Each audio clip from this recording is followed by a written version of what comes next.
Oi, pessoas lindas, bonitas, gostosas e cheirosas, tudo bom com vocês, queridos alunos e alunas aqui do cursinho de estagiário para o Ministério Público de Minas Gerais, na comarca de Itajubá? Como que vocês estão? Eu me chamo Pedro Brígido Correia, serei seu professor hoje de Direito Penal, parte especial, e nós vamos conversar um pouquinho sobre alguns crimes em específico para a gente conseguir fazer essa prova Tinino. A gente vai fazer uma revisão um pouquinho mais aprofundada sobre alguns temas para vocês estarem cientes, conseguirem gabaritar algumas questões durante a prova. Mas antes de mais nada, eu gostaria de pedir para vocês que, por favor, não deixem de se inscrever no canal, comentar, compartilhar, deem um feedback para os professores e a coordenação aqui do curso que vai estar ajudando a vocês, tanto com a prova quanto para entender o conteúdo. Falem para eles ali, olha, eu gostei dessa aula, gostei de ser professor, não deixem de comentar para a gente conseguir melhorar o conteúdo e passar para vocês algo muito melhor nos próximos vídeos, nas próximas aulas. Mas antes de a gente sem perder mais tempo com esse jabazinho, vamos então aqui conversar um pouquinho sobre que crimes nós vamos falar hoje. Nós vamos direto para o capítulo 1 dos crimes contra a vida. Mas Pedro, quais são esses crimes contra a vida?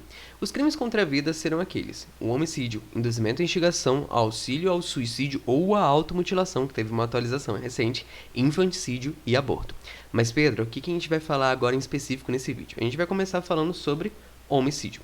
O homicídio apresenta três possibilidades que a gente vai ver ao longo aqui da aula, que basicamente a gente tem um homicídio simples, privilegiado e qualificado. E ainda tem uma quarta hipótese, meio que Frankenstein, que é o privilegiado qualificado. Mas vamos então aqui para o homicídio simples. O homicídio simples ele apresenta uma variação um pouquinho diferente que eu vou explicar aqui para vocês. O homicídio simples é basicamente ele tem um verbo que é matar, matar alguém. Basicamente é isso, a gente tem lá ele já descrito no artigo 121 caput do Código Penal. Mas Pedro, quais são as possibilidades, né, todas aquelas características que compõem o crime de homicídio? Antes de mais nada, já grave ali, ele tem pena de 6 a 20 anos de reclusão, mas acima de tudo, ele é um crime doloso que tem aquele ânimo, aquela vontade que a gente vai falar que motiva o verbo do crime, que é a vontade de matar. A gente vai conseguir figurar aqui como animus necandi. Isso vai facilitar para a gente conseguir descobrir qual o que gerou aquela vontade para matar alguém, que gerou aquela vontade de querer prejudicar um bem jurídico, que é assim que a gente vai classificar. O sujeito ativo aqui é comum. Então, como assim, Pedro? É um sujeito ativo comum? O que é sujeito ativo e sujeito passivo? Revisando aqui o conteúdo com vocês, sujeito ativo é o agente, aquele que pratica o crime. Sujeito passivo é a vítima, é aquela que vai sofrer. Em alguns crimes nós vamos ter alguns em específico que o sujeito ativo, o agente, precisa ser uma pessoa numa função, ou um tipo de pessoa, ou uma relação com a outra em específico. Em outros, não, pode ser um crime comum, que qualquer pessoa pode praticar. O homicídio é um deles. Sujeito passivo também é outro, no caso aqui do homicídio simples, pode ser qualquer pessoa. Mas existirão crimes em específico que não. O sujeito passivo necessitará ser uma pessoa em específico, seja numa relação, seja numa função, que eu vou explicar para vocês, tanto nas qualificadoras quanto em outros crimes, como por exemplo, o aborto, o infanticídio e assim por diante. Lembre-se sempre, crimes contra a vida a gente está tratando aqui sobre crimes de competência do tribunal do júri. O homicídio é um deles. Ele vai ser julgado no tribunal do júri. Então não pense que vai para a justiça comum ali, que a gente pode dizer assim, a grosso modo, que vai ser julgado e ali a gente vai falar sobre esse assunto. Mas então vamos conversar aqui um pouquinho sobre o que a gente vai falar aqui. Na verdade, quando a gente passa ali do homicídio simples, a gente já cai direto já na estrutura ali morfológica do nosso querido Código Penal. Já no artigo 121 a gente desce do artigo 121, que é o homicídio simples, já vai para o 121 parágrafo 1º, que a gente vai falar sobre o homicídio privilegiado. E por que privilegiado? Porque ele apresenta uma causa de diminuição da pena, que a gente reduz a pena de 1/6 até 1/3. Mas quais são os motivos? Na própria descrição do parágrafo 1º a gente tem aqui: se o agente comete o crime impelido por motivo de relevante valor social ou moral, ou sob domínio de violenta emoção, logo em seguida, em justa provocação da vítima, o juiz pode reduzir a pena de 1/6 até 1/3. Pedro, eu preciso explicar algumas coisinhas simples para vocês que a gente precisa fragmentar para conseguir entender tudo isso. Relevante valor social, nós estamos falando de um interesse coletivo. Então a gente precisa ter essa analogia do interesse coletivo nessa questão. Então, por exemplo, um assassino, um serial killer que está matando muitas mulheres na região e você acaba descobrindo quem é o cara, que ele está perto de você e você tem um instrumento capaz de matar ele, impelido por toda essa comoção, porque inúmeras vítimas tinham conhecidos seus, tinha pessoas que eram próximas de familiares, de amigos, e você viu que na sua cidade estava tendo uma comoção muito grande por conta daquele caso. Relevante valor social, você vai lá e mata o cara. Você vai ter, sim, for julgado, caso a caso, conseguir comprovar isso também, você vai ter o homicídio privilegiado para reduzir sua pena de 1/6 até 1/3. O relevante valor moral já é outro ponto que a gente vai falar sobre a particularidade. Enquanto o relevante valor social a gente fala de um interesse coletivo, no relevante valor moral a gente está falando de um interesse particular. Por exemplo, um pai que acaba descobrindo e constatando um agressor da sua filha ou do seu filho, que praticou um abuso sexual, que o lesionou ou que o matou. Então a gente tem ali, ele vai lá e se vinga naquele imediato momento, ele pratica o quê? Ele vai lá e, compelido por ele receber esse relevante valor moral, e mata o agressor do seu filho, de sua filha, seu estuprador ou aquele que ceifou a vida do seu filho ou de sua filha. Ele está lá impelido pelo homicídio privilegiado. Mas, Pedro, existe outra configuração ali, que a gente viu aqui, a gente tem 3 hipóteses para homicídio privilegiado, que é sobre domínio de violenta emoção, logo em seguida, injusta provocação da vítima. Lembre-se, a gente fala de domínio de violenta emoção, e logo em seguida, injusta provocação da vítima. Domínio de violenta emoção é uma coisa, injusta provocação da vítima, que é logo em seguida. Por que eu estou fazendo essas pausas assim para a gente conseguir desmembrar essa frase?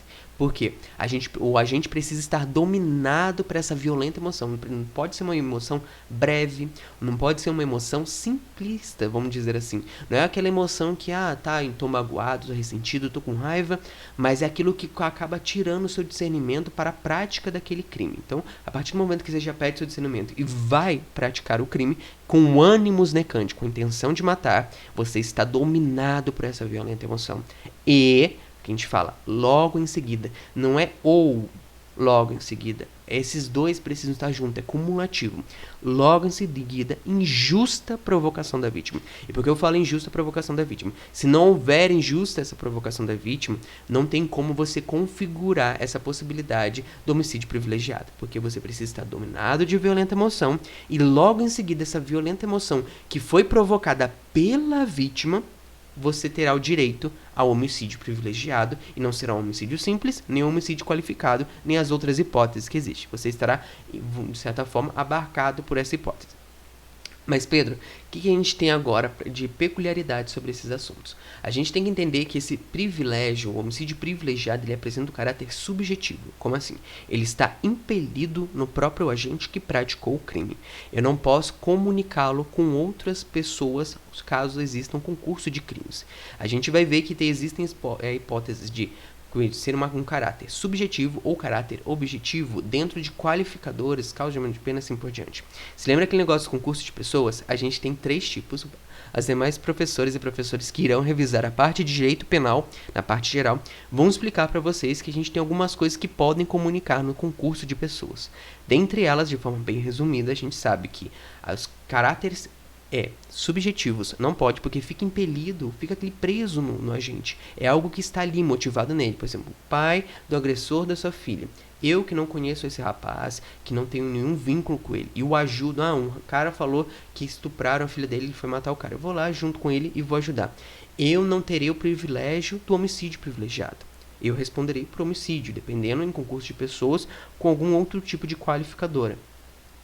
Porém, eu não receberei, dessa forma, o privilégio, do homicídio privilegiado. Já o cara que eu ajudei, o pai que teve a filha estuprada, ele será beneficiado pelo homicídio privilegiado, porque ele fica ali enraizado no indivíduo, por isso que é caráter subjetivo. E como eu falei, no concurso de pessoas a gente tem alguns pontos, que esse é um exemplo, o caráter subjetivo. O caráter objetivo que comunica, porque está inserido no crime em si. O caráter objetivo e elas elementares do crime comunicam-se entre os agentes, então a gente tem essa possibilidade de comunicação com tanto o autor do crime ou seu coautor, quanto os partícipes podem ser punidos ou podem ser sancionados com a mesma, vamos dizer assim, classificação do crime. Então todo mundo ali seria, por exemplo, condenado por um homicídio qualificado do inciso X, vamos dizer, inciso X aí. Eu ainda vou explicar para vocês os incisos cada um, mas vamos aqui simular um. A gente vai colocar ali para um homicídio por uso de veneno, tortura e assim por diante. Comunicará entre os agentes. Já o privilégio, o motivo que ensejou tudo isso, ficará distrito ao indivíduo que deu origem ao privilégio, esse caráter subjetivo. E por que é bom a gente revisar tudo isso? Porque essa possibilidade de homicídio privilegiado, por ser caráter por esse caráter subjetivo, ele pode se comunicar de uma soma, como vamos dizer assim, com qualificadoras objetivas. Existem qualificadoras que vão se somar. Por exemplo, qualificadoras subjetivas e qualificadoras objetivas. É como se uma ou outra pudesse juntar. Qualificadoras subjetivas, ambas não se juntam nesse pequeno apanhado, de forma bem resumida, para a gente simplificar todo esse assunto. Então, quando a gente fala disso, é porque o privilégio, por ele ter esse caráter subjetivo, ele só poderia se comunicar com uma qualificadora objetiva. Então é aí que a gente pode inserir ele. E por que isso é importante? Quando a gente configura um homicídio privilegiado qualificado, eu afasto a hipótese de homicídio hediondo. Então, nesse momento, se eu ficasse apenas com a qualificadora objetiva, eu responderia como um crime hediondo, porque alguns crimes hediondos estão ali previstos na lei de crimes hediondos. Se não me engano, a maioria. Nossa, sim, eu acabei de ser muito boa para lembrar de todos os assuntos, porque é muita lei. Mas a gente tem que lembrar que as qualificadoras objetivas vão estar ali, o homicídio qualificado estará dentro do rol de homicídio de crimes hediondos. Porém, o crime de homicídio privilegiado qualificado não está previsto. Por não estar previsto em nosso ordenamento seguir um regramento legalista, ou seja, seguir o que está descrito na lei na questão de crimes hediondos, a gente não vai poder aplicar, então, o homicídio privilegiado qualificado estará isento, a gente afasta, de certa forma, esse caráter hediondo, né, da qualificadora objetiva, e ali a gente pode empregar junto com o privilégio afastar o crime, todo o rol de processamento, todo o que os crimes hediondos acabam prejudicando o réu. E acima de tudo, o privilégio pode sofrer premeditação. E por que eu falo premeditação? Essa premeditação, por exemplo, o pai é influenciado por relevante valor moral do estuprador que violentou sua filha, vai lá e premedita uma ação, se prepara tudo para encontrar o agressor, deixar ele isolado e ali cometer o crime de homicídio. É possível, sim, mas dentre as 3 possibilidades do privilégio, que é relevante valor social, moral ou sob domínio de violenta emoção, logo seguida injusta provocação da vítima, só 2 podem aplicar essa premeditação. Relevante valor social, relevante valor moral. Pela própria frase sobre domínio de violenta emoção e logo em seguida injusta provocação da vítima, eu não posso aplicar a premeditação, porque precisa ser agora. Para premeditar eu preciso de tempo, preciso de preparo. Então, se eu tenho preciso de tempo e preparo, não tem como eu fazer algo logo em seguida. Então, a gente já fala que se de certa forma o privilégio está ali relacionado à injusta provocação da vítima, que gerou esse domínio de violenta emoção, e você logo em seguida praticou o crime de homicídio, você não estará abarcado pela premeditação, não tem como você premeditar. Se você premeditou, não há homicídio privilegiado nessa situação. Porém, se for abarcado pela relevante valor social ou moral, aí sim terá homicídio privilegiado. Continuando aqui, agora a gente vai falar um pouquinho sobre o homicídio qualificado. O homicídio qualificado, a gente vai ter algumas hipóteses no parágrafo 2º, que vai ser o inciso 1, 2, 3, e a gente vai lá, 3, 4, 5, 8. Vamos começar aqui de 3 em 3. O primeiro vai ser mediante pago ou promessa de recompensa ou por outro motivo torpe. Gravem isso, motivo torpe. Vai resumir tudo para isso, porque mediante pago ou promessa de recompensa é como se fosse uma fórmula que o legislador deu pra gente seguir de modelo. Por motivo fútil, aí a gente vem com a doutrina para explicar o que é motivo fútil, ou por emprego de venenos, fogo explosivo, asfixia, tortura ou outro meio insidioso ou cruel, ou que possa resultar perigo comum. Nesse caso, o inciso 3º vai falar para vocês 3 hipóteses, que ele vai falar outro meio insidioso ou cruel, resultar perigo comum. Essas são de fato o que o legislador buscou penalizar. O que lhe dá emprego de veneno, fogo explosivo, asfixia e tortura são, como eu falei, no caso do motivo torpe. São exemplos que o legislador dá pra gente seguir como base. São exemplos casuísticos pra gente seguir.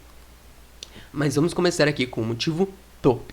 O motivo torpe são motivos os estabelecidos no inciso 1, que é mediante pago, promessa e recompensa, mas a gente trata aqui com uma forma casuística, porque o motivo torpe é o que vai dar a base pra gente. Como a gente vai analisar e saber o que é o motivo torpe? Paga ou promessa de recompensa. Você recebeu uma promessa de recompensa ou foi pago para pagar ou foi pago para cometer o crime de homicídio. Então aí a gente já tem essa diferença. Então o que vai classificar o motivo torpe é basicamente a pessoa recebe uma quantia, recebe uma promessa, recebe alguma coisa envolvida assim, ou é influenciado para praticar um crime que nem está vinculado a ele, ele vai lá e mata por motivos, vamos dizer assim, gananciosos, luxurientos ou assim por diante. Eu tentei assim dar uma enriquecida no vocabulário, mas não fui. Mas eu espero que deve ter de certa forma facilitado para vocês compreenderem que o motivo torpe basicamente é isso, é aquela intenção oriunda de um valor, de alguma coisa. Mas a gente precisa lembrar o que? Existem alguns ali qualificadoras que serão qualificadoras subjetivas e objetivas. Motivo torpe é uma qualificadora subjetiva, então vai ficar preso no agente que praticou por aquele motivo. E aí a gente tem o quê? Que o ciúmes não é considerado motivo torpe. Pedro, por quê? Porque o ciúmes vai ir para o motivo fútil. Porque a gente pensa, motivo torpe é uma coisa, motivo fútil. Não, a gente precisa dessas diferenciações para conseguir classificar. Porque se a gente não tem conhecimento dessa motivação, a gente não tem como aplicar as qualificadoras, que eu vou explicar para vocês por que isso é tão importante.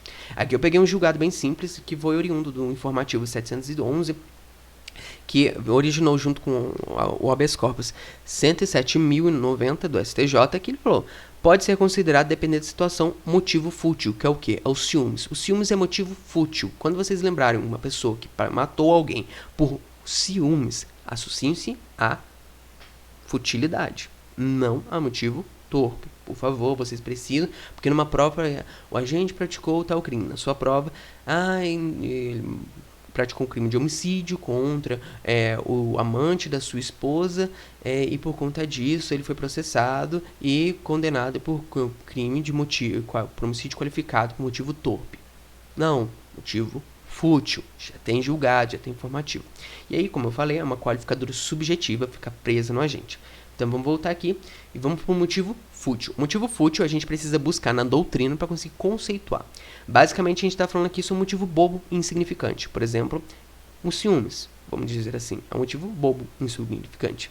Ou, por exemplo, eu mato você que está me assistindo, peço desculpas caso te ofenda, mas, por exemplo, você é um vendedor e eu quero que você me venda uma bala.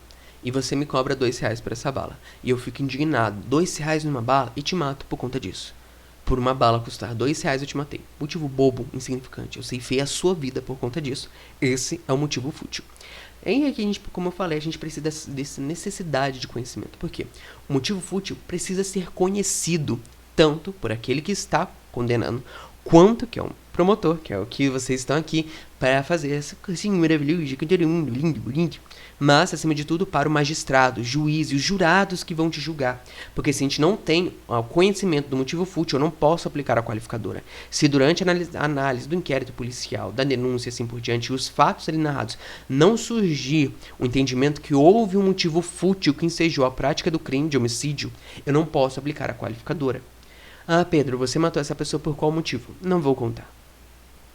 Me coloque como homicídio simples, mas não qualificadora de homicídio por motivo fútil. Eu preciso disso, preciso desse conhecimento. Eu matei a pessoa por causa de R$2. Mas você sabe que foi por R$2. Se você não sabe, não tem como aplicar. Se você não manifesta nos autos, tanto no inquérito quanto na denúncia, não pode aplicar a qualificadora, eu não posso brotar com essa qualificadora, a não ser que a narrativa dos fatos indiquem que eu pratiquei por esse motivo fútil. Mas aqui vamos então analisar por que essa futilidade precisa ser imediata, que é o que eu trouxe para você. Essa futilidade imediata é necessária porque se eu espero para praticar essa futilidade, se eu preciso dessa motivação da futilidade, não vai ter sentido aplicá-la. Por exemplo, uma briga de bar, e por conta de que eu não querer, eu sou o barman que estou ali entregando, te dando a bebida, eu não quiser te dar uma bebida, você já está embriagado, já está em ponto de dar PT. Vamos dizer assim, que eu não quero te dar mais bebida e você fica revoltado e me mata. Motivo fútil. Outra hipótese. Mesmo cenário, eu não quero te dar bebida, você já está muito embriagado, você vai pra cima de mim e a gente começa a brigar. Eu soco você soca em mim, você me soca, assim por diante, entendeu? Brincadeira. Mas a gente desfere socos um no outro, e por conta dessas brigas que nós estamos tendo ali, essas agressões, você pega um objeto e me mata. Olha como mudou a motivação, e a motivação que originou, então, eu não querer te dar bebida. Se ela não fosse imediata, não teria por que eu aplicar aqui a qualificadora de homicídio, porque até muda o cenário. Vai para a lesão corporal, da lesão corporal a gente vem para o homicídio. A motivação que originou a vontade de querer me matar foi durante a agressão ali, que tem motivo, um socou o outro. Agora, por eu não ter te dado a bebida naquele exato momento, aí você quis me matar, eu não dei a bebida e você por conta disso ficou revoltado, estava influenciado por causa do álcool, me matou. E aí a gente tem aqui motivo fútil. Por isso ele foi imediato. Olha como que precisa ter essa imediatidade que a gente já tem aqui. Por exemplo, o habeas corpus 152.540 ou o habeas corpus 107.090, tanto do STJ, que está presente no informativo 611 de 2013. Mas aí eu trouxe um ponto muito importante que a gente precisa diferenciar: dolo do agente e motivo. O dolo é o ânimos necandi, a vontade de matar. Mas o que motivou ou deu essa propulsão de querer matar a pessoa? E aí a gente vem com o motivo. O motivo pode ser fútil, torpe e assim por diante. Então a gente precisa ter essa motivação diferenciada da vontade de matar. A motivação vai dar propulsão pro dolo, o ânimos da gente.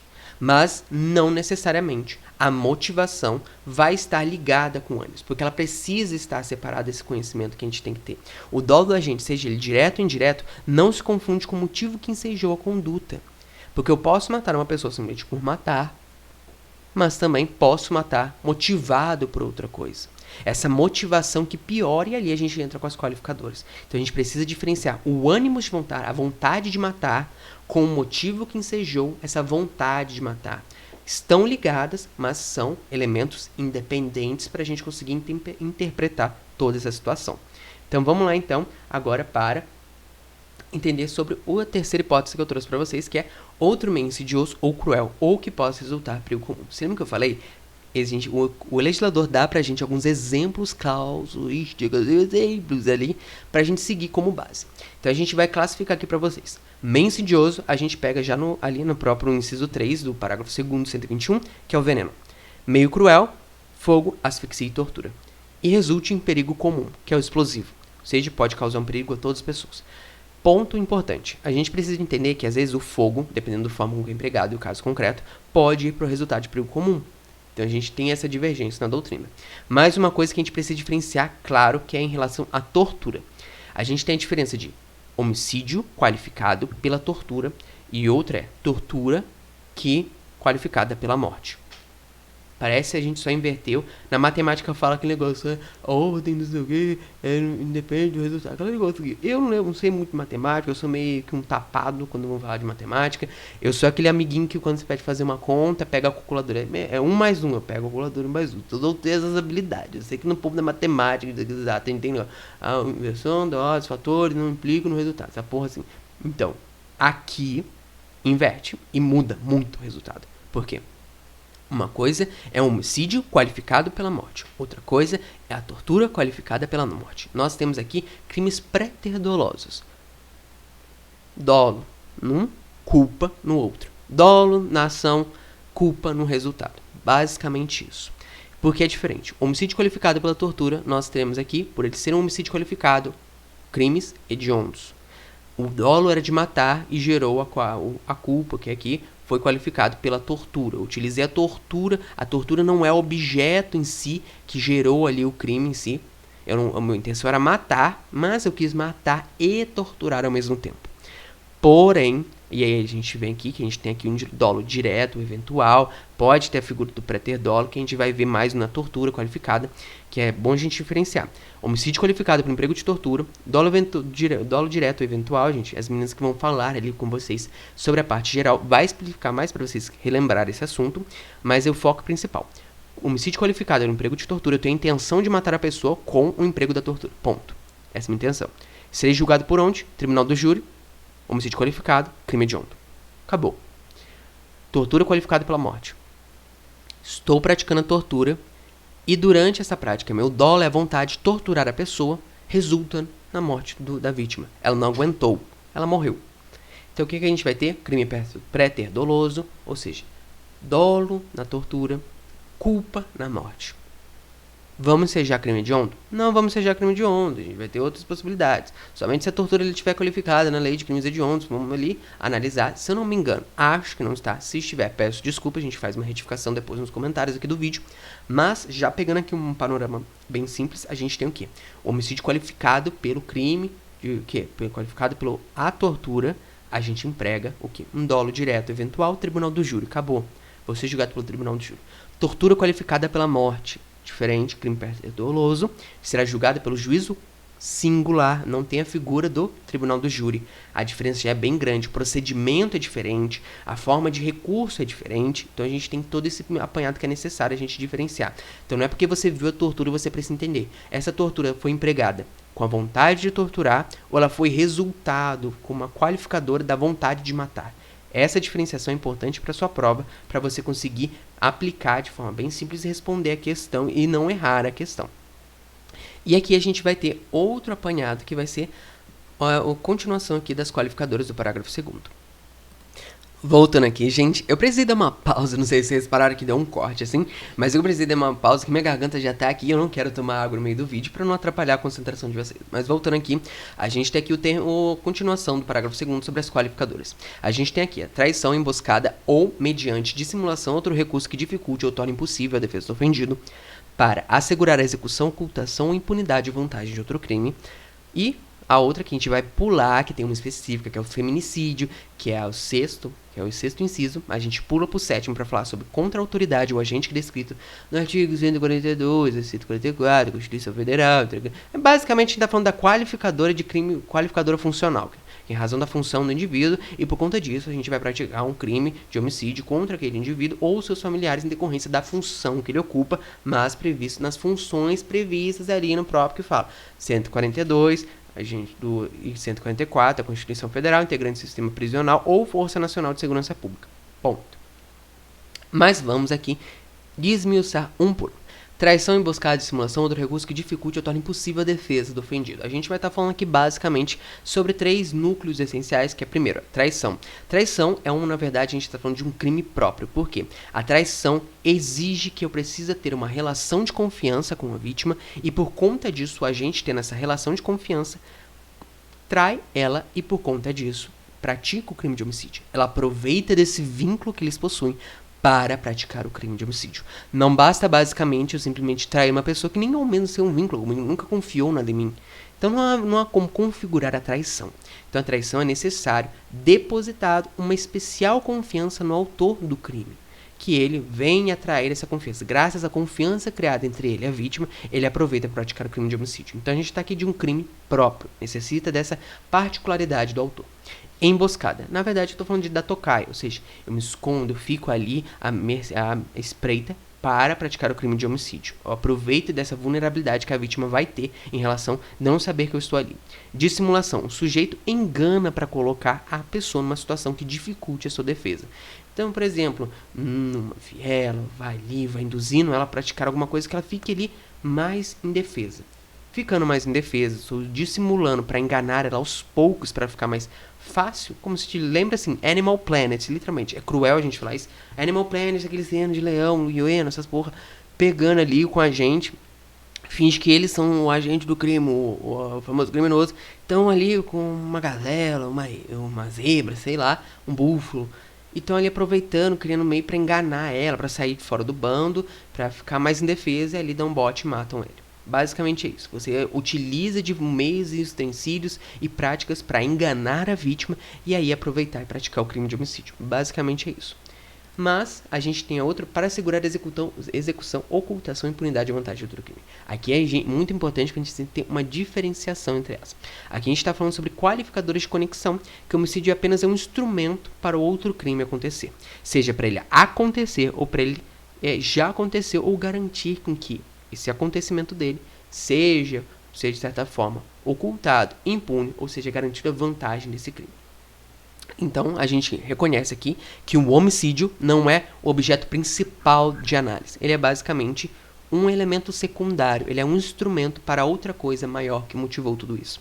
E a gente tem aqui assegurar a execução. A gente está falando de uma conexão teleológica que tem a finalidade o quê? Da prática de um crime praticado antes do homicídio. A gente vai diferenciar ela porque assegurar a execução de um crime é porque um crime ainda não aconteceu, mas vai acontecer. E ele é o foco. E o homicídio é praticado para que esse crime aconteça. Por exemplo, vamos num cenário de roubo de um banco. Eu estou lá, fiz todo um esquema, junto com a minha gangue, não sei o que, aquela cena bem La Casa de Papel. E o pessoal, quando está para entrar no banco, mata o primeiro segurança que encontra. O crime de um roubo, furto, essas coisas, nem aconteceu, mas eu precisei matar ele para ele não acionar a polícia ou avisar alguém. Eu o matei. Então, eu pratiquei o crime de homicídio para assegurar a execução do outro crime, que será o roubo. Ocultação, impunidade e vantagem. Basicamente, lembra esse negócio da Casa de Papel? A gente vai pegar aqui, já praticou o crime, não matou ninguém no comecinho, mas praticamos o crime. Pegamos ali o dinheirinho, estamos para fugir e encontro aquele mesmo segurante que eu não matei antes na primeira hipótese. Na primeira hipótese eu matei, agora que eu vou matar ele. Ele está aqui vivo, o que eu faço? Para assegurar a vantagem de um crime, que é o dinheiro, ou para ocultar o dinheiro ali que eu tenho, ou para me tornar impune daquele crime. Eu mato a pessoa. Mas para facilitar uma compreensão para a gente pegar tudo no mesmo exemplo. Garantir a impunidade. Impunidade, por exemplo. Você praticou um crime, você praticou esse crime de roubo daquela Casa de Papel, estamos lá lindo, bonitinho, só que, vamos fingir na hipótese que foram 2 pessoas que praticaram um crime. Nós estamos lá, lindo, bonito, maravilhoso, estamos ali embaixo de uma ponte escondido, guardando o dinheiro que a gente roubou, e a gente vai, o que eu vou lá? A minha ideia, eu e você somos os criminosos aqui no caso. Eu quero ficar só com dinheiro. O que eu faço? Eu mato você. Ou seja, estou garantindo para ficar impune nesse sentido. Ou, no caso, para garantir a vantagem. Porque qual é a vantagem? A gente ia dividir 50-50, garantir a vantagem de outro crime, eu fico com o resto 50 e garanto essa vantagem. Ou, por exemplo, eu quero me tornar impune desse crime. E só uma pessoa constatou todo esse caso, que foi a testemunha do caso. O que eu faço? Eu mato a testemunha, para ela não falar que eu ou você roubamos o banco. Garantir a ocultação, ocultar um crime, também pode ser considerado matar a vítima. Então a gente tem toda essa possibilidade, ocultação, vantagem ou impunidade. A gente está ali tudo se comunicando, cada uma tem uma diferença, mas a gente está fazendo uma breve revisão de tudo isso. A gente tem aqui chamar de conexão sequencial. O homicídio é praticado após um crime antecedente. Então sempre lembre-se. A diferença que a gente vai ter aqui, que é uma conexão teleológica, um crime praticado antes do homicídio, conexão sequencial, o homicídio é praticado depois, o homicídio é praticado depois da prática de outro crime. Então, basicamente, a gente tem 2 crimes, o homicídio está dentro dessas 2 possibilidades. Se o homicídio é praticado depois do crime, então, conexão sequencial, ou vai ser ocultação, impunidade ou vantagem. Se o homicídio é praticado antes da prática de um crime, a gente vai ter uma conexão teleológica e segurar a execução de um crime que vai se acontecer. Basicamente, essa é a diferença que a gente precisa guardar. Homicídio funcional, que é aquele caso que eu tinha explicado. Tipo, agora a gente vai ter que ler aqui, que é muito chato, mas vamos lá. Nos artigos 142 e 144 da Constituição Federal, integrante do Sistema Prisional e Força Nacional de Segurança Pública. Vão lá na Constituição Federal, vão no artigo 142 e 144, porque isso é importante. Aqui a gente está falando de um princípio da legalidade. Por ser um princípio da legalidade, a gente não pode ir além, a gente não pode fazer uma analogia, ampliar, porque será considerado uma analogia mal parte. E por que eu estou falando isso? Porque o que estiver no rol do artigo 142 e 144 da Constituição, e ser um integrante do sistema prisional ou da Força Nacional de Segurança Pública, eles serão abarcados por essa qualificadora funcional. Ponto. Outras pessoas ou outros funcionários, outros cargos que não estejam nessa hipótese, não serão abarcados, não serão, de certa forma, guardados por essa qualificadora, não serão protegidos e o agente não poderá ser punido por essa qualificadora. Por exemplo, um guarda específico criado para o município. O município X tem um tipo de sistema de policiais, de guardas específico daquele município que recebe um nome próprio, que tem um sistema previdenciário próprio, que tem toda uma estrutura normativa de atuação e gestão própria. É um tipo de polícia específica do município X. Vamos chamar de polícia X.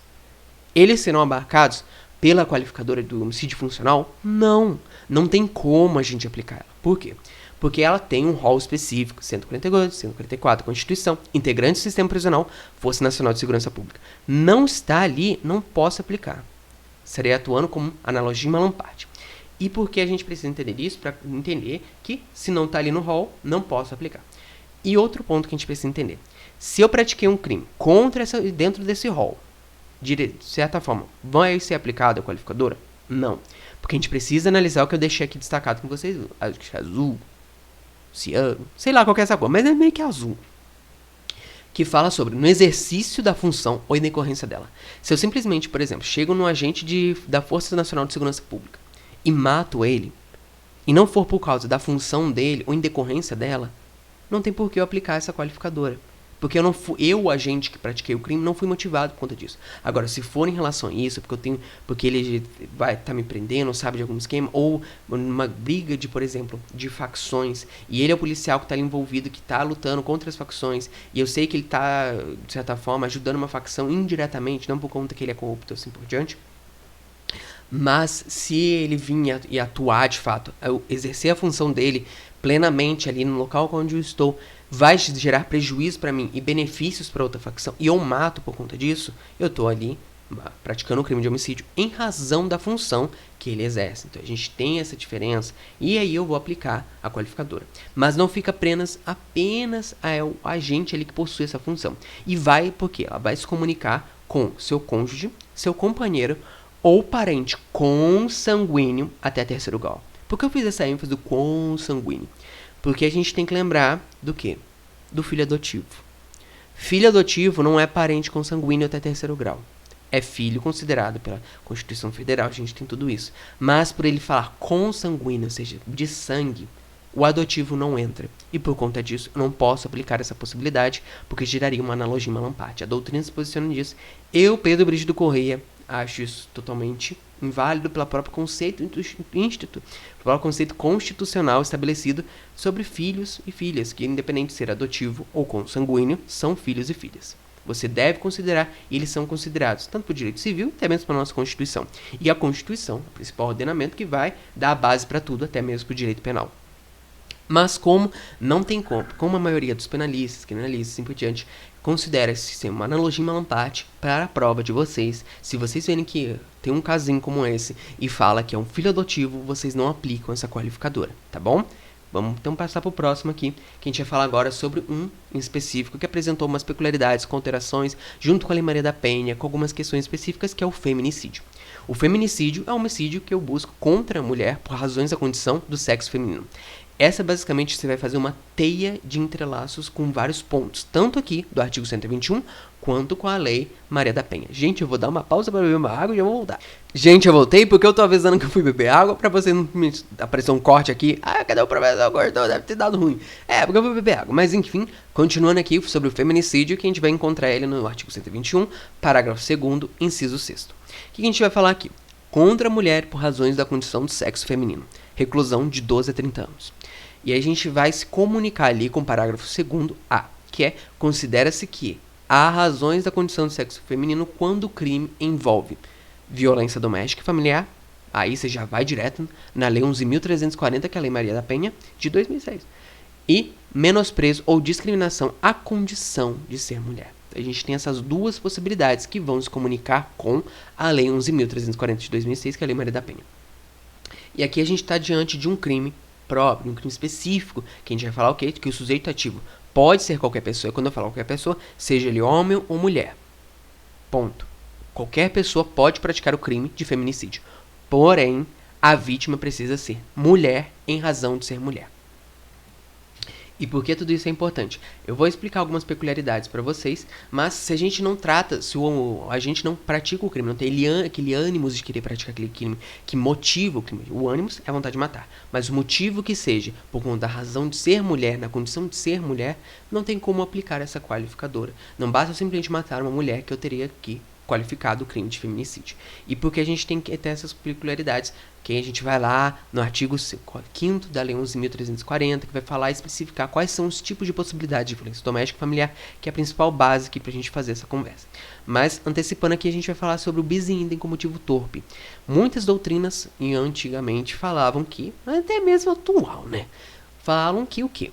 Não existem bis in idem com motivo torpe, ou seja, o feminicídio não precisaria existir porque ele já estaria abarcado pelo motivo torpe. Não. Aqui a gente já reconhece, pelo informativo 625 do STJ, que não caracteriza bis in idem o motivo torpe e a qualificadora do feminicídio. No homicídio praticado contra a mulher em situação de violência doméstica.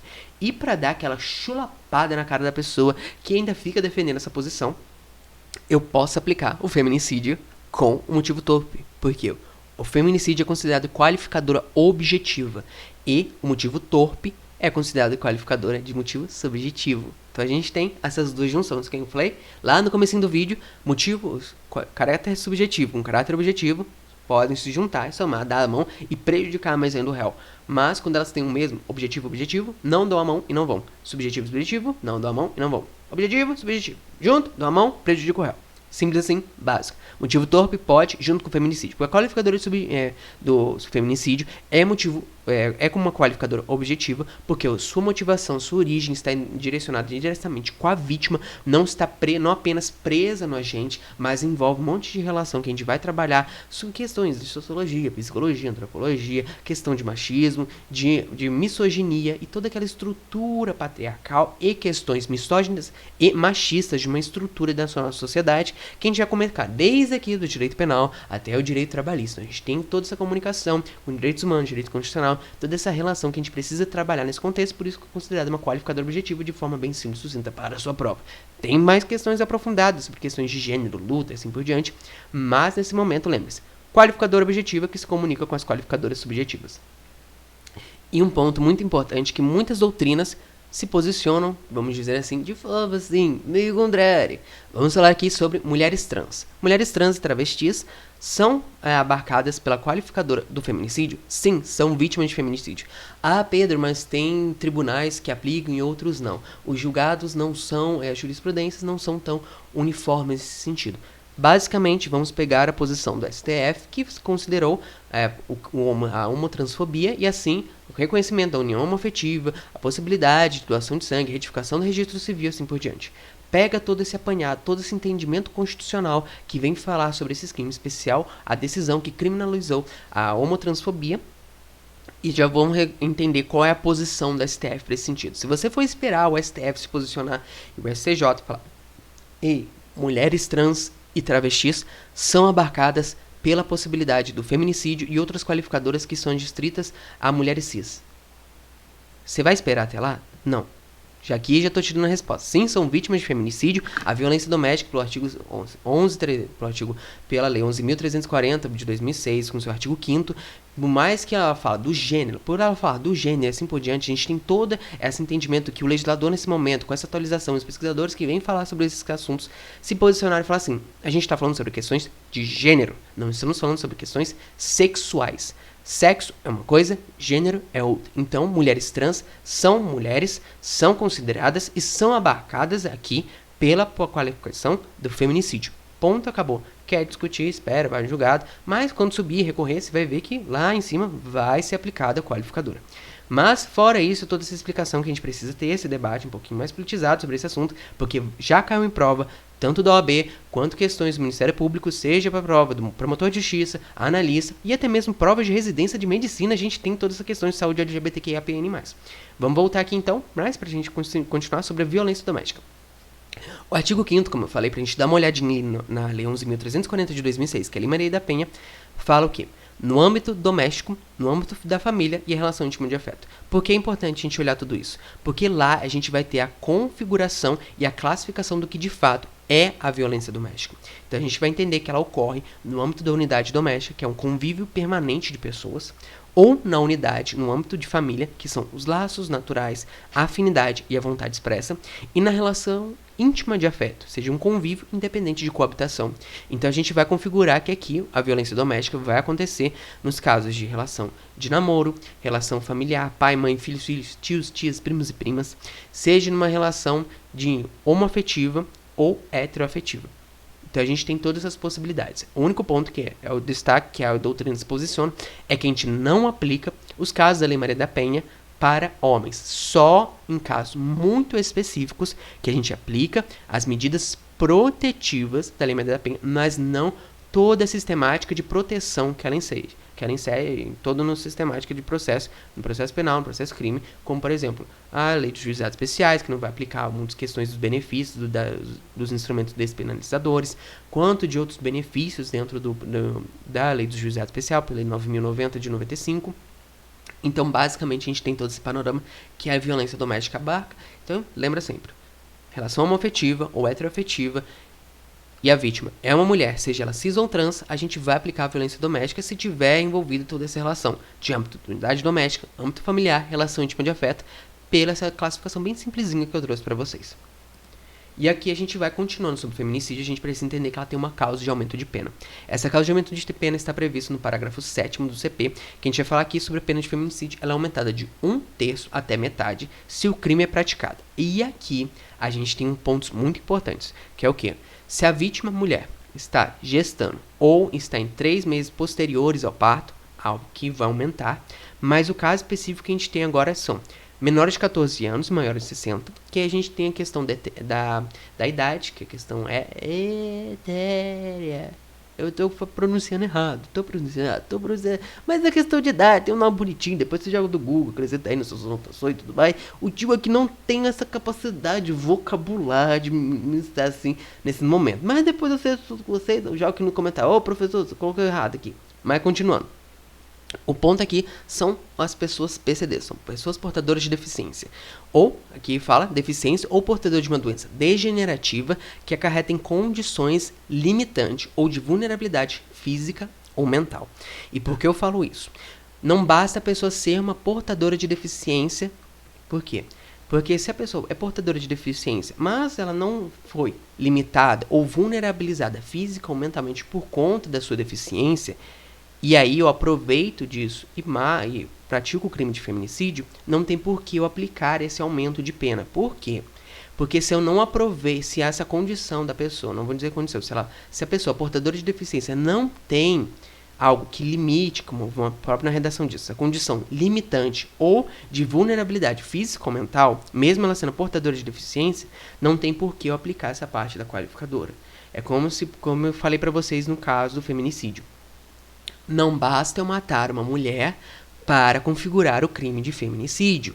Temos requisitos previstos na lei. A gente tem o princípio da legalidade. Ele vai ser a base para todas as questões de qualificador, especificações e assim por diante. Porque se a gente vai aplicando a rodo e a modo, só porque a pessoa é mulher, ou pessoa portadora de deficiência, ou não está ali distrito certinho que a lei fala, a gente pode acabar fazendo uma analogia malamparte. No caso, menor de 14 anos, maior de 60, é simples. Menor de 14, maior de 70, não tem como mudar. A gente aplica. 14 anos e um dia. Não é mais. 59 anos e 364 dias. Não é mais. Um dia antes do aniversário. Não é mais. Não aplica. Então, a gente tem todas essas questões que a gente precisa debater. A doutrina se posiciona, debate, mas no momento não é pra gente ficar nesse debate. É só pra gente apresentar e dar umas curiosidades que eu falei. É uma revisão aprofundada. É uma revisão rápida, um pouquinho rápida, eu falo rápido, mas precisa de um aprofundamento pra gente fazer uma prova chupimpa. Vamos lá então, continuando. O feminicídio vai ter um aumento aqui pelo parágrafo 7º, inciso 3º, que aí a gente tem uma atualização. Essa atualização fala seja uma presença física ou virtual de descendente ou de ascendente. Por que eu tô falando isso? Muitos dos casos de agressões de feminicídio, tanto da violência doméstica quanto dos casos de feminicídio, o que acontecia?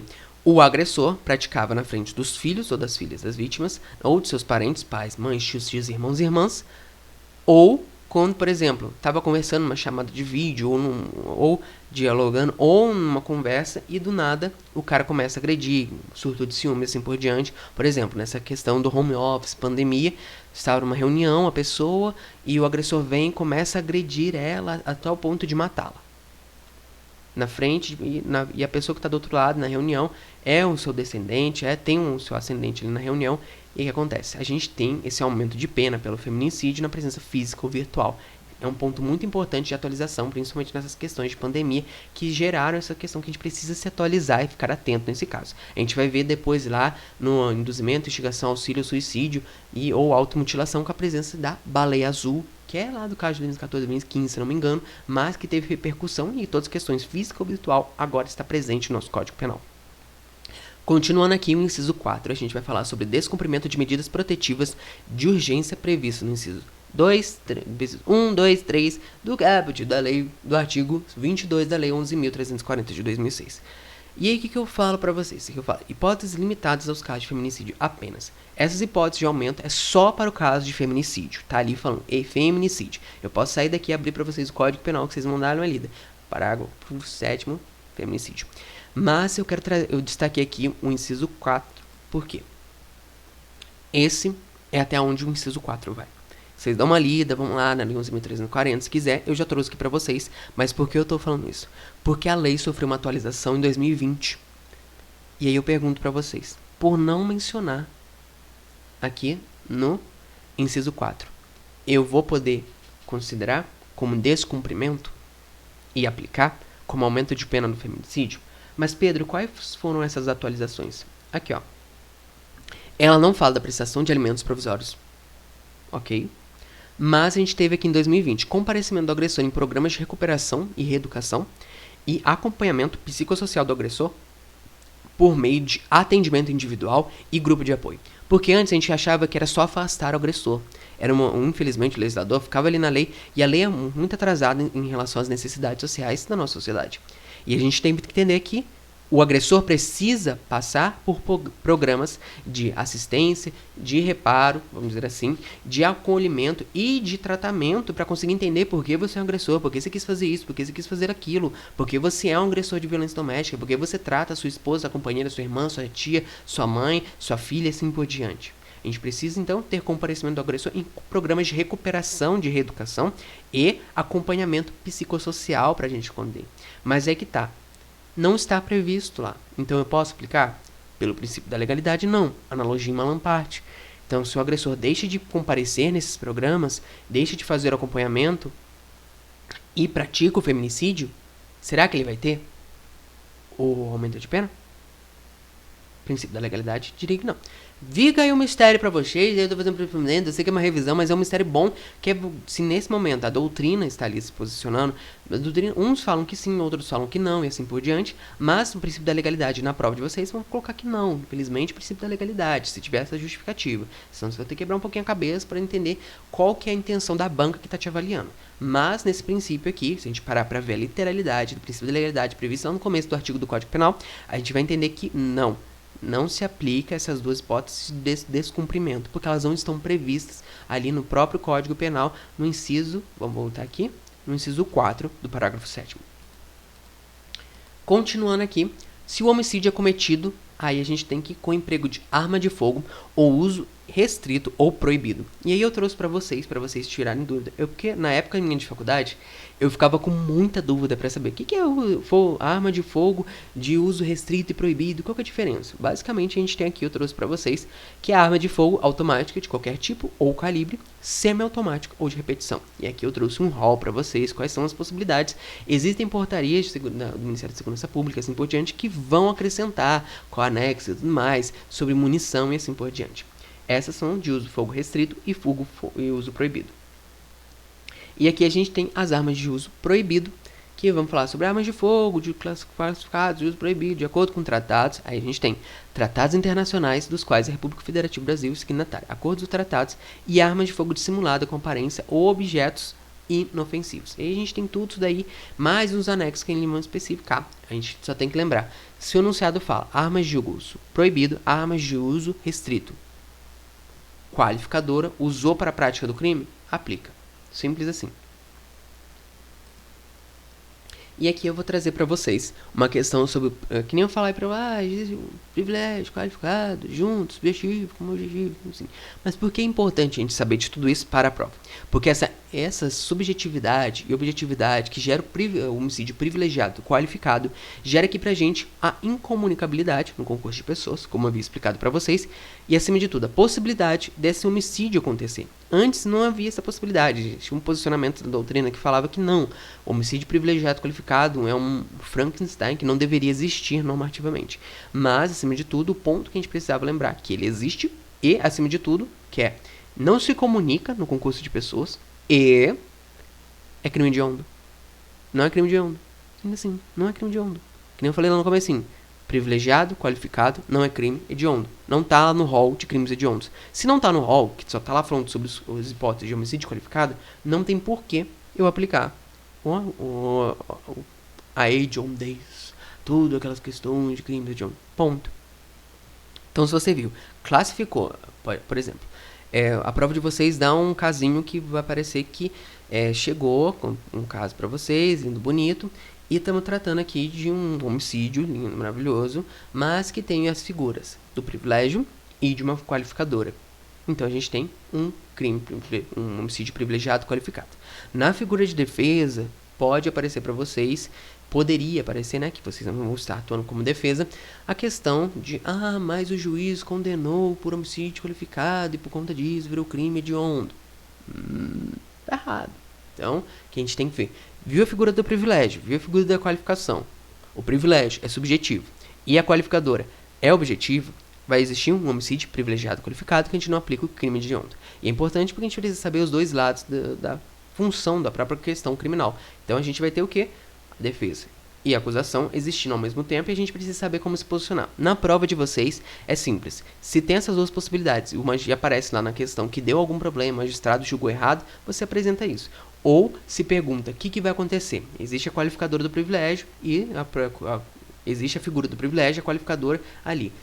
Pode perguntar, mas o juiz entendeu ser um privilégio qualificado se comunicando, não sei o que, mas você vai ver que a qualificadora é subjetiva, então não tem como.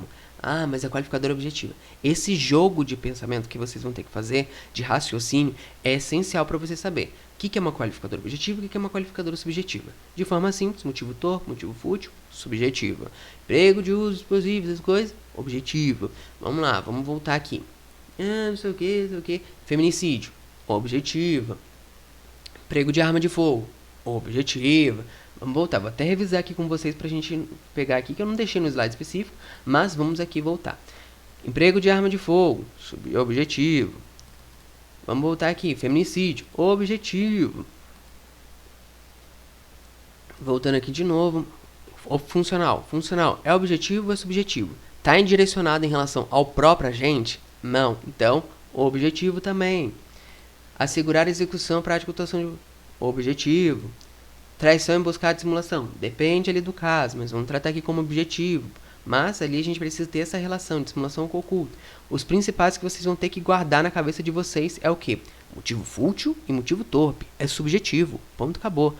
Aí você vai ter que lembrar disso. Joga depois aí no Google, faz uma revisão sobre quais são as possibilidades de qualificadoras objetivas e subjetivas. Simples e pronto. Pedro, mas por que você não está passando? Porque é uma questão que a gente precisa revisar, é uma questão de memorização, e aqui a gente não está para memorizar, eu estou aqui para passar os pontos mais importantes para vocês, e eu falei, memorizem quais são as objetivas, quais são as subjetivas, e ponto.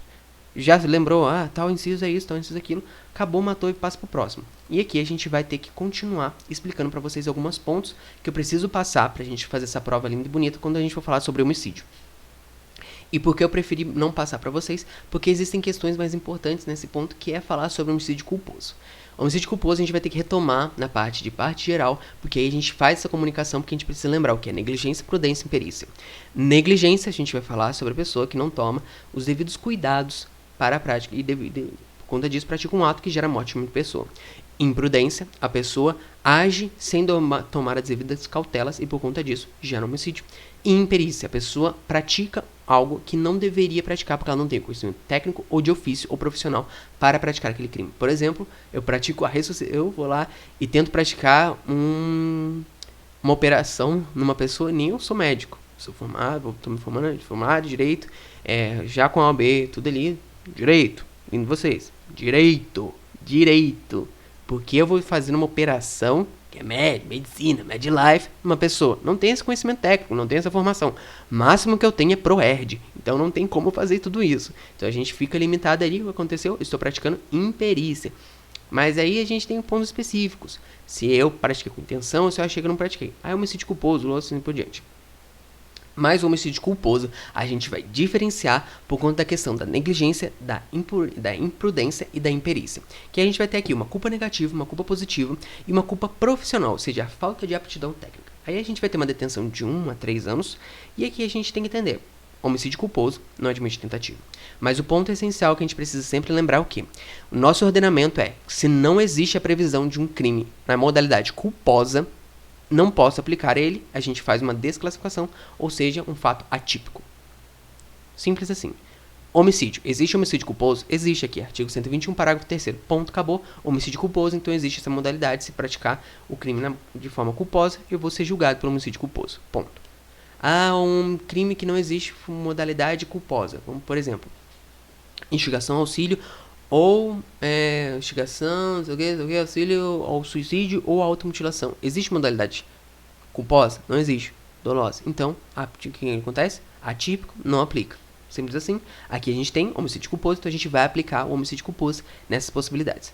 Mas o ponto principal que a gente precisa entender é sobre o aumento de pena no homicídio culposo. Por quê? O homicídio culposo, ele vai ter umas coisas que vai deixar a gente com a cabeça um pouquinho fritando. Que a gente vai ter um aumento de 1/3 se houver a inobservância de regra técnica de profissão ou arte ou ofício. Mas Pedro, isso não parece imperícia? Parece, mas não é. A imperícia é quando eu não tenho esses conhecimentos técnicos. A inobservância é quando eu tenho e não o utilizo. Por exemplo, eu médico deixo de praticar uma modalidade, uma manobra, sei lá, que é o mínimo previsto na ementa do curso de medicina, que todo médico sabe fazer. Por exemplo, aquele negócio lá para fazer a pessoa voltar a respirar, boca a boca, ou medir a pressão, sabe, algum procedimento para salvar a vida daquela pessoa. Ele não pratica. Ou não, no atendimento, ele deixa de, por exemplo, ver a verificação do tipo de sangue da pessoa e simplesmente vai lá, qualquer modo, grosso modo, e dá um tipo sanguíneo que foge. Por exemplo, a pessoa é do sangue tipo O negativo e o cara dá para ela fazer uma transfusão de sangue do tipo AB positivo. O negativo só recebe de O negativo. Ó, lembra de biologia, já dá uns pontos aqui pro tio, só lembra da aula de biologia do ensino médio. Mas lembrando da aula de ensino médio é que o quê? O negativo recebe de O negativo. AB positivo recebe de todo mundo, mas ele só doa para esse pessoal ali específico. O O negativo só pode receber do O negativo, então eu não posso pegar uma pessoa com sangue AB positivo e dar para essa pessoa O negativo. E é o mínimo. Eu do ensino médio sei disso, eu tenho esse conhecimento do ensino médio. E o médico, é de exigência que ele saiba disso. Então, ele precisa zelar. Se ele não fizer isso, ele praticou um homicídio culposo com esse aumento de pena. Se configurar homicídio culposo, que pode configurar homicídio doloso e assim por diante. Outra hipótese aqui do aumento de pena é o agente deixa de prestar imediato socorro à vítima. Prestar imediato socorro, aí a gente tem a omissão de socorro, que é uma coisa. Prestar imediato socorro é outra, que a gente está abarcado no princípio da legalidade, a gente aplica aqui no homicídio culposo. Não procura diminuir as consequências de seu ato, que aí a gente está previsto aqui. A pessoa poderia diminuir as consequências, ajudar a vítima em algum sentido para diminuir toda aquela situação, todo aquele trauma que ela está sofrendo e simplesmente cinzenta. Mas aqui a gente tem uma questão específica, que é foge para evitar a prisão em flagrante. Que aí tem um posicionamento na doutrina que fala que o agente não pode ser obrigado a se condenar, assim. O agente é inocente, ele não pode se autocondenar em questões. Lembra? Matéria de processo penal, para quem já está tendo, ou quem estudou essa questão, que é o quê? Eu tenho, de certa forma, essa amplitude do princípio da presunção de inocência. Eu não posso me prejudicar no processo, eu não posso gerar provas contra mim mesmo. Então a doutrina se posiciona de forma assim, uns posicionam assim, outros posicionam assim, que falam que o quê? Ele não poderia aplicar esse aumento de pena no homicídio culposo se ele fugiu para evitar a prisão em flagrante.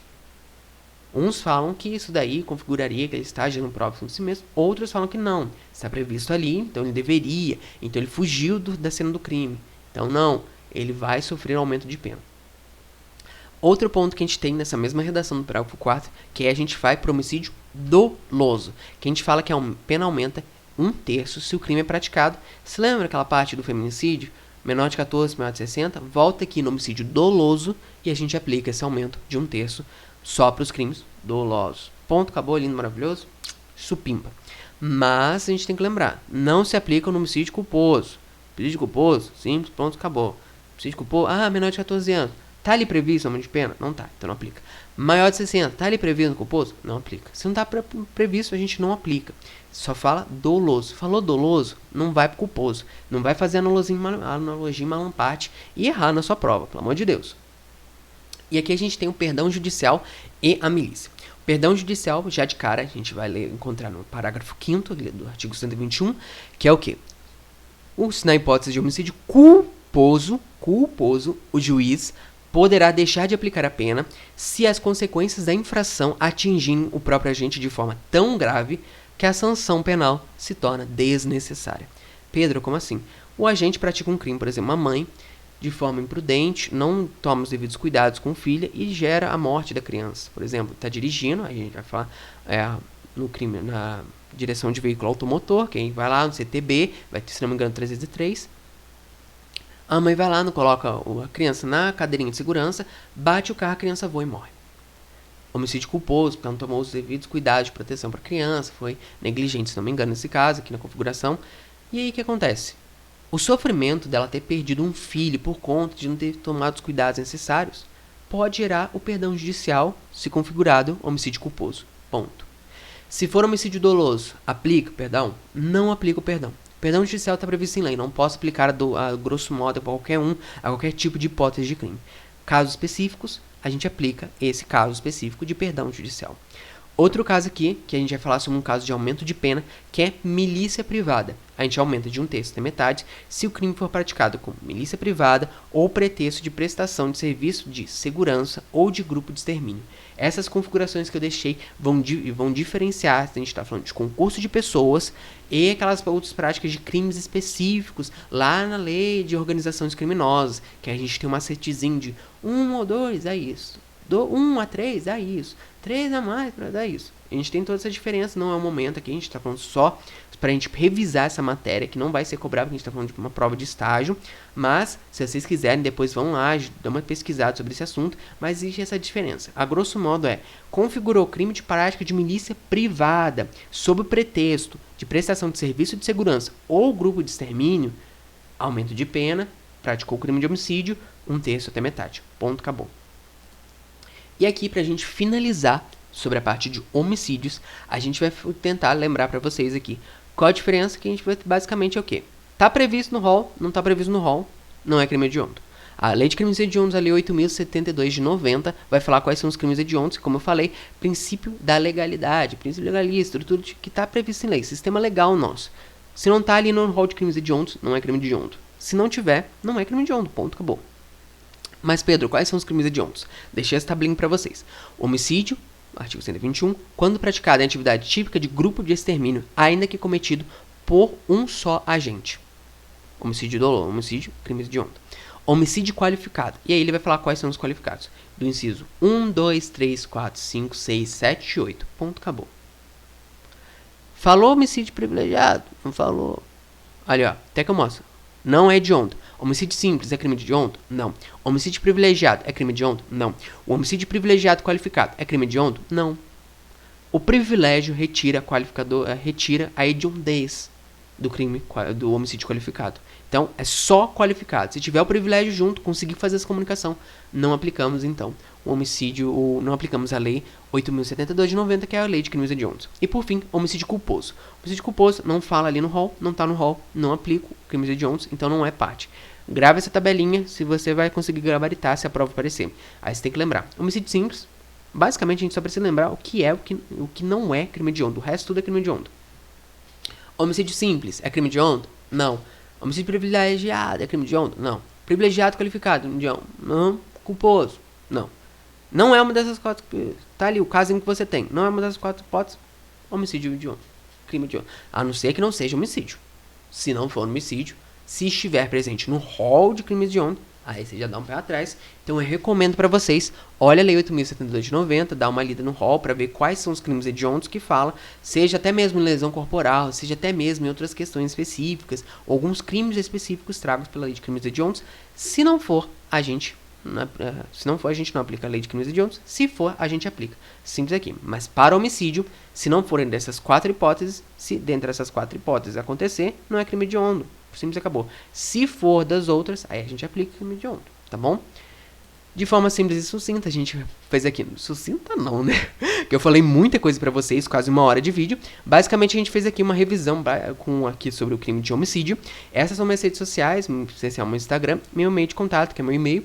Se vocês tiverem com alguma dúvida, além de mandar aqui no chat, vamos dizer assim, nos comentários aqui da aula, aqui dessa gravação, eu vou deixar aqui acessível para vocês. Manda uma mensagem para mim, seja no direct do Instagram ou no meu e-mail, para vocês tirarem uma dúvida. Ah, Pedro, eu vi ali o seu vídeo, assisti, fiquei com uma dúvida nessa questão que você falou. Manda para mim. Ô, Pedro, tô precisando de questões sobre tais assuntos, sobre X, Y, Z. Eu queria algum material seu ou que você tenha acesso para fazer uma bateria de questões, alguma coisa do tipo. Me passa, eu tô precisando de alguma dica. Você já estagiou no Ministério Público? Sim, já estagiei no Ministério Público. Posso dar um pouquinho de apanhado para vocês como que é estagiar dentro do Ministério Público. Público Estadual. No caso meu, foi do estado de São Paulo. É um pouco diferente, mas eu posso dar uma experiência, algumas dicas para vocês. Mas, qualquer coisa, esses são meus contatos. Muito obrigado a todos que estão aqui nos assistindo, todos os alunos e alunas aqui do cursinho de estagiário para o Ministério Público de Minas Gerais, aqui pelo programa da FEP. Muito obrigado a oportunidade de estar aqui conversando com vocês. Eu vejo vocês em outros vídeos que eu vou comentar com vocês algumas leis e alguns crimes específicos. Mas, fora tudo isso, muito obrigado a todos e todas. Muito obrigado por tudo. Até mais. Um beijo, um cheiro e um queijo. E até mais.